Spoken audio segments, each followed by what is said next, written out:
थी। My name is Danish Khan, my father name Safdar Khan. मैं आपके सामने एक लतीफ़ा पेश करना चाहता हूँ, उम्मीद है आप गौर से सुने। नकले मकानी किसे कहते हैं? किसी के मकान को देखकर मकान बनाने की तरह मकान बनाने को नकले मकानी कहते हैं।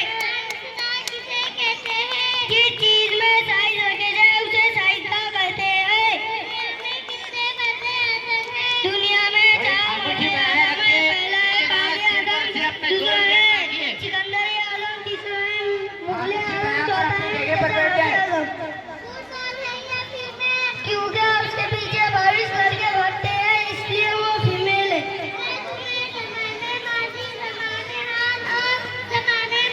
एक-एक हिसाब समझाती हूँ। मैं खूबसूरत थी, मैं खूबसूरत हूँ, मैं खूबसूरत रहूंगी। बहुत खूब तालियां। बनाकर बताइए। ठीक है टीचर, आपका वहम था, आपका वहम है, आपका वहम है। बहुत खूब, माशाल्लाह, तालियां।